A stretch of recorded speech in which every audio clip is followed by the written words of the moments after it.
This is History Man 1781, a project of ekbarnes.com, where we walk in the footsteps of heroes and proclaim freedom reigns. Today's podcast is actually the second podcast with Zach Lemhouse from York County, South Carolina. He is the York County, South Carolina historian and director of the Southern Revolutionary War Institute for the Cultural and Heritage Museums of York County. Welcome, Zach. Hey, thanks for having me again. Thanks. Zach, in the last podcast, we were talking about it, kind of an overview of York County and what it has to offer from a history standpoint, specifically the Revolutionary War history that we try to concentrate on this podcast. And what we found was that it is a treasure trove of historical events, historical people, patriots in their own right. We see the militia, citizen soldiers forging out a new nation here in the backcountry of South Carolina. And I was on the edge of my seat listening to you, and I'm sure the listeners will be as we delve into our next episode, which is going to be the Battle of Williamson's Plantation, otherwise known as Huck's Defeat. So welcome. Absolutely. Well, thank you so much. Battle of Huck's Defeat is a very special place in my heart because, as we mentioned in the previous episode and as you mentioned in my introduction, I am the historian for the Culture and Heritage Museums of York County. And those who are not familiar, well, we are a family of museums. Four. One in Rock Hill, we have the Main Street Children's Museum. In Rock Hill, we have the Natural History Museum. We have the McKelvey Center campus, where we are recording right now, which houses the Southern Revolutionary War Institute. But we also have Historic Brattonsville. And if you've never visited Historic Brattonsville, I will encourage your listeners to do so, because it is the site of the Battle of Williamson's Plantation. We actually own that property, and there is a battlefield trail we have found with archaeological research and primary historic documents, a lot of which, like I said earlier, was compiled by my predecessor, Michael Scoggins. They were able to narrow down the actual site of this battle, and visitors to Brattonsville can go tour it. So I would definitely encourage your listeners to come out and take a look. It is a fantastic site, and it's a site that has been kind of brought up from ruins. Absolutely. Out of the ashes of ruins. I'm excited to hear hear the history of Huck's Defeat and what we found. Absolutely. So for the listeners that don't know, the Battle of Huck's Defeat occurred in the early morning hours of July 12th, 1780, when a detachment of Patriot militia from General Thomas Sumter's brigade, under the command of Colonels William Bratton, Edward Lacey, Andrew Neal, and John McClure, engaged with a combined British force of Loyalist militia, New York Volunteers, and British Legion Green Dragoons under the command of Captain Christian Huck. This is a turning point in the American Revolution in South Carolina's backcountry, because it marks the first time in South Carolina's history when a group made up of exclusively Patriot militia is able to overcome a force of predominantly British provincial soldiers. This Patriot victory at Huck's Defeat also provides a morale boost for the backcountry patriots. I'll give you an example. As a result, local partisan bands, the ranks started to swell. Prior to this engagement, Thomas Sumter had approximately 300 men, and after this engagement, he has approximately 600 men. So his size doubles as a result of this Patriot morale boost that will occur after the Patriot victory at the Battle of Williamson's Plantation. Well, so right prior to this battle, we had several things going on in South Carolina. Sure. Charleston fell. Sure, in May 12th, 1780. They chased Buford all the way up to the Waxhaws. Yeah. They backtracked to Camden and started fortifying Camden. When I say they, talking about the British. Sure. And then all the Loyalists started coming and rallying together. We had Beckham's Fields, where the Loyalists were coming together and having a big meeting, and then we had the Patriot militia come and disperse them there. Mm-hmm. We had the Loyalists coming together at Mobley's Meeting House in Fairfield County. Mm-hmm. And William Bratton was involved in that one. I don't want to go too far down a rabbit hole, but in Fairfield County you had Richard Wynne, who is the namesake of Winnsboro, of course, and Richard Wynne wanted to disperse the Loyalists that were gathered there, right? And as you mentioned, Alexander's Old Field and Mobley's Meeting House, these Loyalists were coming together because there had been a proclamation by Sir Henry Clinton, the commander-in-chief of all British forces in the American colonies at the time, and he had promised in one of these proclamations protection for any loyalists that would come and sign and plead an oath, right? So we do see loyalists in the area coming out of the woodwork, so to speak, and coming together to get this protection that's been promised. And we see that at Alexander's Oldfield, where, you're right, patriots under the command of John McClure attack this group and disperse them, right? And I think that was June 6th, 1780. And then on June 8th, 1780, the same thing occurs in Fairfield, but Richard Wynne is unable to recruit patriots in his area of Fairfield to disperse these loyalists, so he reaches out to York County. He reaches out to Colonel William Bratton and John McClure again, and they raise a group of soldiers, and they go out and they do the same thing at Alexander's Oldfield. At Mobley's Meeting House. And as a result of these two patriot victories, and we should note that Alexander's Oldfield on June 6th is the very first patriot victory after the fall of Charleston. There hadn't been a patriot victory yet. And then Mobley's Meeting House, 2 days later, is another patriot victory. And as a result, it enrages the British in the area, especially the ones at Rocky Mount. George Turnbull is the British officer in charge at Rocky Mount, and he dispatches a group of British to burn down Hill's Ironworks, which are in York County as well. Now, was that Christian Huck that he sent? That was absolutely Christian Huck that he sent. What's the background on Christian Huck? Wasn't he called their swearing captain? Yeah, so Christian Huck is an interesting character. Christian Huck was born in Germany around 1748. There's a record of a Christian Huck who arrives in Philadelphia in 1772, so we can assume that is our Christian Huck, quote, our Christian Huck. He was in Philadelphia. He worked as a lawyer, and he dabbled in real estate for a while. And when the Revolutionary War erupted, Huck was a staunch loyalist, of course. He came down on the side of the loyalists.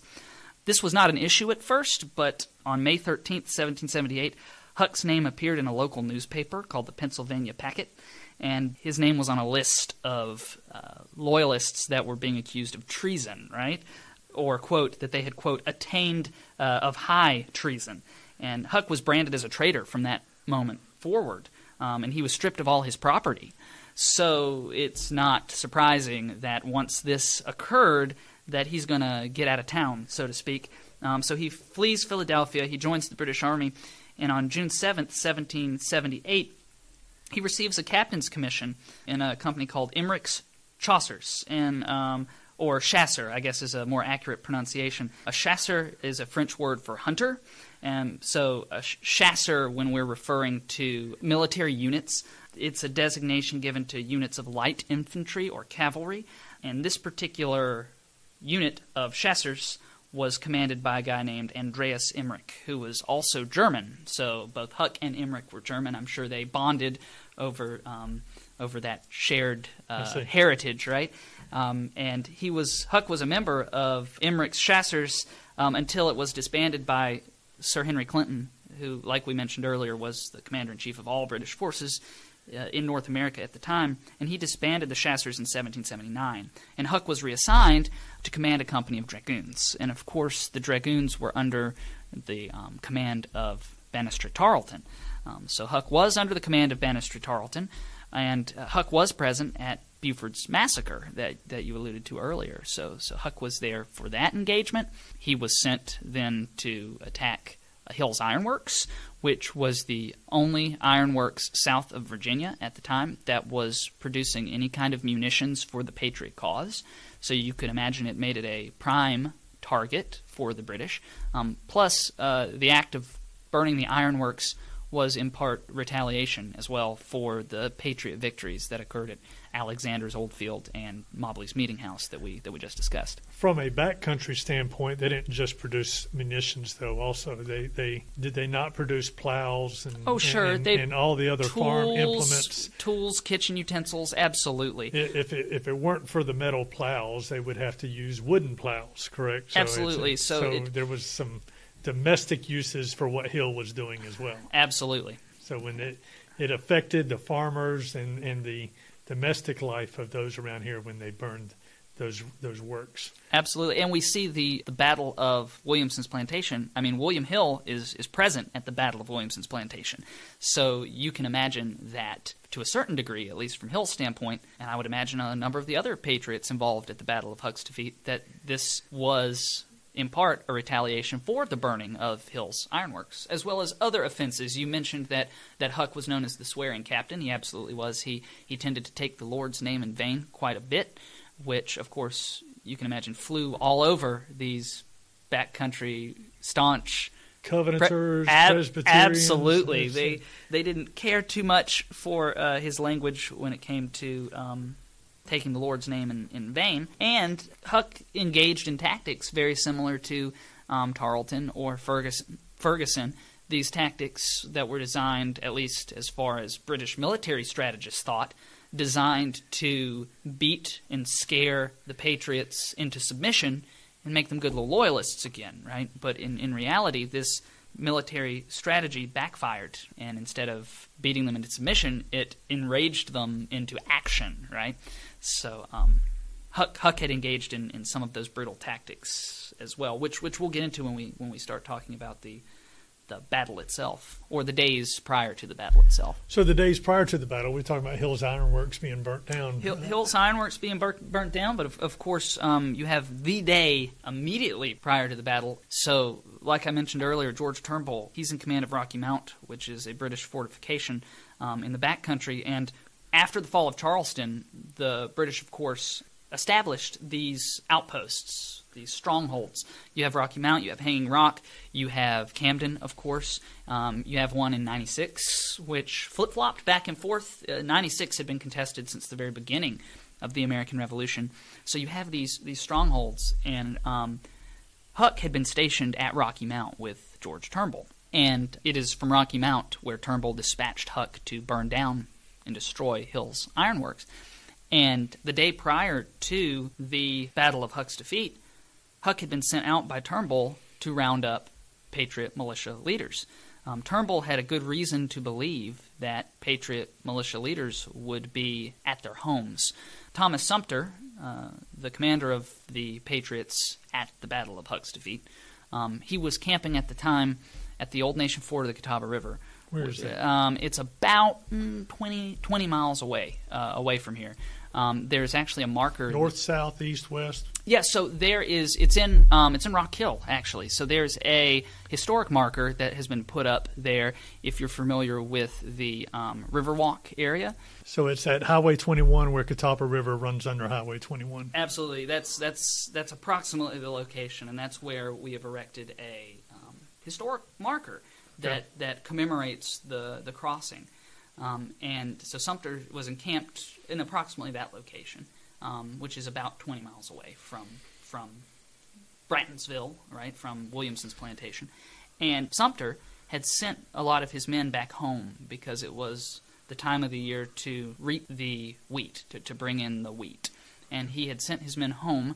It's important to keep in mind that these partisan militias, it was completely voluntary. So if you wanted a horse to ride, you brought your horse from home. If you wanted a weapon to shoot, you brought your weapons from home. So the officers and soldiers could come and go as they pleased, for the most part. And Sumter had said, hey, you guys go home, help your families bring in the wheat, and then you can come back to camp once that's completed. And Turnbull at Rocky Mount knew that Sumter had made this decree. It had come to him that Sumter had issued this order to go home, and he figured this would be an excellent time to send Huck through the back country of South Carolina, rounding up as many of these Patriot leaders as possible when they returned home to bring in the wheat harvest. Huh. So we see Huck and his men arrive at Bratton's home the day before the battle on July 11th, 1780.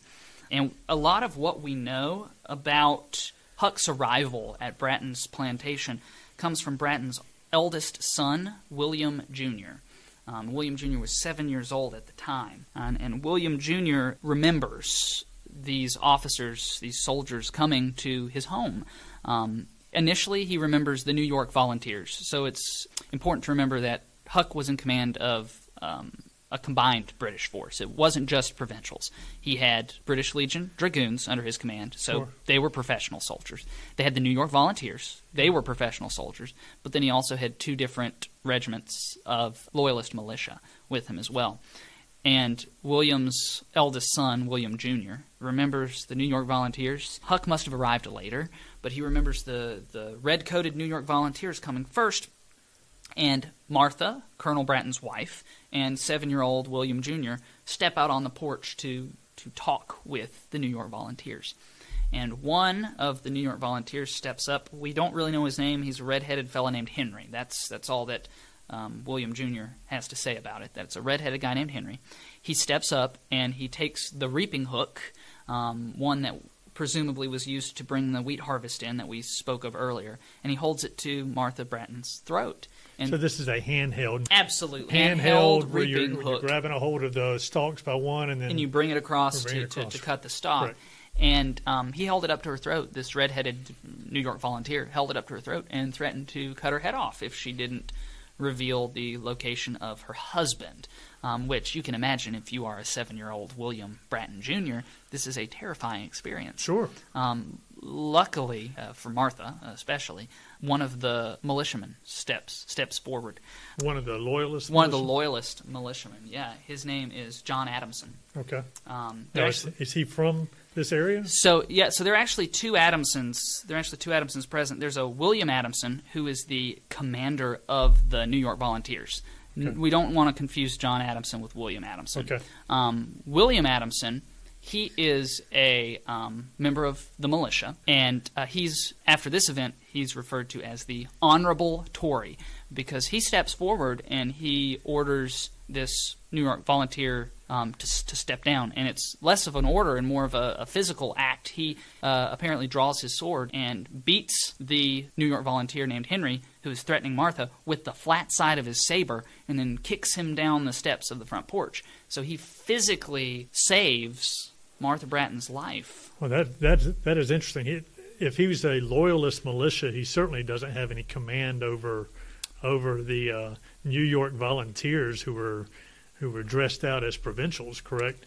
Absolutely. So he took a risk. He took a risk Sure. in stepping forward to stand up to something that he saw as unjust. So that's the day before the battle. That's the day before the battle. So Martha's life is saved by this honorable Tory named John Adamson, and Huck and his dragoons arrive later in the day, and Huck makes a second attempt to ascertain the whereabouts of Colonel Bratton. Huck orders Martha to make him dinner, and over dinner, Huck asks again, "Where is your husband?" And he offers William Bratton a commission with the British Army. He offers him a commission, and again Martha declines to tell him the whereabouts of her husband.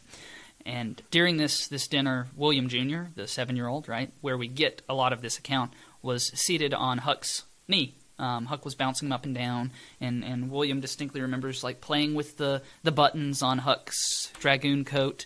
And when Martha refuses to disclose the whereabouts of her husband, Huck gets enraged. And this is where the swearing captain comes out, right? Huck abruptly stands up, he knocks the chair that he's seated in over, and actually throws young William to the floor. William, who had been seated on Huck's lap, hits the hearth and breaks his nose. And for the rest of his life, William Jr., when talking about the American Revolution and his experiences, he considers that injury his battle scar. Since, of course, he was too young to actually fight, Sure. he will point to his nose when discussing the Battle of Williamson's Plantation and say, "This is my battle scar. I was involved in the Revolutionary War just like my father was." So Huck swears up and down. He throws a tantrum, and he locks Martha and their then 5 children upstairs in the garret above the house, and makes some veiled threats, most likely that he will return and burn the house down, possibly with them inside. And then he proceeds on to the neighbors of the Brattons. That would be the Williamson's plantation. And Huck goes to the Williamson's plantation for a number of reasons. It's a good place for Huck to batten down for the night. There are accounts that the Williamsons had oats at their plantation, so a good place to feed and water the horses. So Huck is going to spend the night inside the Williamsons' home.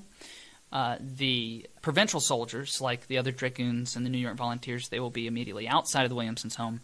And then you'll have the Loyalist militia that will be encamped further on the Williamsons' property. Sure. So are they building fires and that sort of thing? Absolutely. And using the fences to build those fires? Absolutely. They're building their fires and they're getting things ready for the night. And sure. And they will spend the night there at Williamson's plantation. This is the night of July 11th.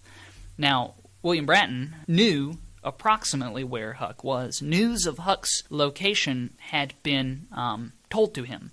So there's a couple stories here. There is a family story, which I quite like, though it can't be necessarily corroborated with primary source documentation. But the family legend, the lore that I like, is that he was informed by an African-American slave of the family whose name was Watt. Now, the legend goes that Watt was sent by Martha prior to the arrival of the British forces at her home, that she had been warned that the British were coming by other community members, and that she had dispatched the African-American slave, the Bratton slave named Watt, with a message to her husband, who, like we said earlier, was camping about 20 miles away at the Nation Fort of the Catawba River. So that's one story. I tend to like that story. Like I said, there's really nothing to corroborate it. It is interesting to point out, though, that we have discovered a slave cemetery at Brattonsville, and there was a tombstone there that was erected to Watt by the Bratton family. And you and I both know that it is exceedingly uncommon at the time to give an African-American slave a tombstone like that. Sure. Typically, if you're going to mark a slave grave, it would be marked with just field stones that you might have right. unearthed while plowing. You just put that field stone there. But this is It was a place of honor. It was a place of honor. In many respects. This stone was carved by a tombstone maker in Charleston. Like they paid money, good money, for this tombstone for an African-American slave. So we can imagine, we can conclude that Watt must have done something during his time in service to the Brattons that would have warranted the admiration of the family. Sure. And I can think of nothing that would have warranted such admiration as delivering a warning to Colonel Bratton on the eve of the Battle of Williamson's Plantation. Now, of course, we can't corroborate this with any primary sources, but it is an interesting story. There's another story that Bratton was informed, that Sumter's camp was informed by a local family called the Bishops that would have been aware. So regardless, he was informed. Sumter's camp was informed probably the night of July 10th or the morning of July 11th. So there's a good chance that Bratton himself knew, depending on when he got the message, knew of Huck's general whereabouts prior to his wife. Because if you remember, the Reaping Hook incident occurred on July 11th around noon. So Bratton very well may have known, Colonel Bratton very well may have known prior to his wife the whereabouts of Huck.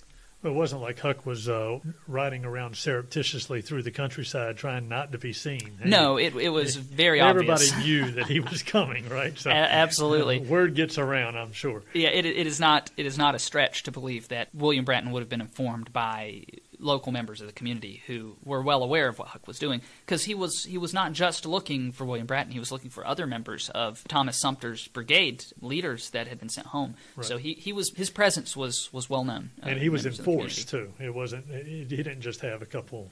Absolutely, he had a bunch of guys with him. He did. But surprisingly enough, it's not as many as one might think. He did have soldiers with him.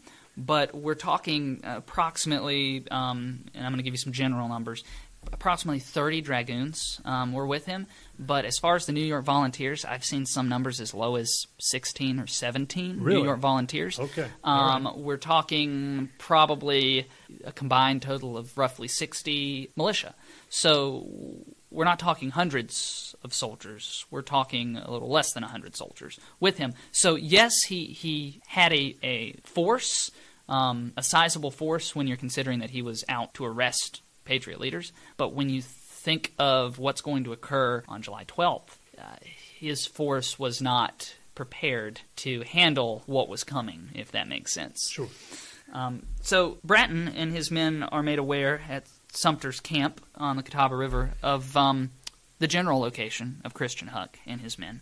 So they set out. Like I said, it's Bratton, McClure, Lacey, and Neal. And they set out. And was Richard Wynn with them? Richard Wynn was also with them, okay. Yes. Right. Richard Wynn was present. Like we said, William Hill was also present, the gentleman who owned the ironworks that had been burned by Huck. So they head towards Bratton's plantation. They ride through the day and into the night. And William Jr., in his account, remember William Jr. is 7 at the time, he recalls there being an aurora borealis in the sky, which is exceedingly uncommon. And again, we can't corroborate this. This is just his reminiscences. But you can imagine that if indeed this happened, one, it would light the way for these soldiers. But two, they most likely took this as a sign that their mission was somehow blessed, right, by a higher power to see something so uncommon for this area illuminate the sky the day before this major battle, right? So at this point, they split up. It's romantic, even if it's not true. It's very romantic. Like I said, we can't corroborate the aurora borealis, but so much of this story has been told and retold. It's hard to sometimes separate fact from fiction, but the story gets larger in the telling. It sure does. But so apparently there was an aurora borealis. Again, we cannot corroborate that, but that's a fun story. And at this point, they decide to split their forces in two between Bratton and Lacey. So they pretty much evenly divide their forces. Bratton is going to attack from the west, and Lacey is going to attack from the east. And that is not a huge issue for Bratton, because he's pretty much going straight down the lane that connects his home and Williamson's home. That's referred to as Williamson's lane. Lacey, on the other hand, in order to try to get a jump on Huck, he's going to go around through some underbrush, trees, some uneven, rocky terrain, and he's going to arrive to the battle late. Lacey and his men will arrive to the battle much later than Bratton and his men will. So at about 4:53 a.m., William Bratton and his men open fire on. That's an unusual time. That's a weird time. Why 4:53? Who had the exact watch? That is a weird. That is a weird time. Like I said, if I would suggest you all read Michael Scoggins' book on this particular event, The Day It Rained Militia. It is available through the Culture and Heritage Museums. You can pick up a copy here or the gift shop at Brattonsville. Mike has done some wonderful research on this battle. So he has determined through his research that it was approximately 4:53. You're right, that's a very odd number. At 4:53 a.m., the first shots are fired when Bratton's men encounter the Loyalist militia that is encamped there at Williamson's plantation. And it's important to note that they weren't prepared for this engagement at all. It's early in the morning, as we've just established, and they're watering their horses. They're preparing for the day's ride. Some of them are cooking breakfast. So the Loyalists aren't the Loyalists prepared. Yes, I'm sorry. We do need to make that clear. The Loyalists are not prepared. The Patriots are very prepared. The Loyalists most likely would not have slept with their guns loaded. I mean, that's just not something you did back then. You have to keep in mind, gunpowder has to be extremely dry to ignite, and typically you would not have kept your guns loaded because of the condensation that would have formed on the barrel and in the pan and around the touch hole of these weapons. The condensation is going to form and render your gunpowder useless. So most likely they weren't ready to return fire when the Patriots opened up on them. So it was not a long engagement with the Loyalist militia. They quickly turn tail and run. It's important to note that John Adamson, the honorable Tory that had saved Martha the previous day, he is a member of this Loyalist militia, and during the battle he actually falls from his horse and he impales himself on a pine stub that is coming up out of the ground, and he is ultimately going to succumb to his wounds. But we'll talk more about John Adamson later on. Once the first shots are fired, of course, it alerts Huck, and it alerts a man that William Bratton had left to stand guard over a sentinel that had been stationed there to make sure that there was no trouble. He stood guard over a sentinel. So let me explain. As Bratton's men were arriving at Williamson's plantation, they approach a sleeping sentinel who had been stationed there by Huck to alert if there was any trouble. And, of course, he was not doing his job very well. He was fast asleep. So Bratton ordered one of his men to stay behind, and he said, if he stirs, shoot him. Okay. So, of course, the gunshots ring out, and it alerts the sleeping sentinel. He wakes up, and he's killed because he woke up. He woke up. Huck, of course, is inside the Williamsons' home. As we mentioned earlier, he had, just like he did the previous day where he had ordered Martha to make him dinner, he has ordered the Williamsons to make him breakfast. So he is in the Williamsons' home. He's eating his breakfast. Again, he's making not-so-veiled threats to the family, taking the Lord's name in vain, and the shots ring out. And he grabs his saber and his dragoon helmet, and he steps out on to the porch to see what is going on. Thinking quickly, the Williamsons will close the front door behind him and bar it from the inside.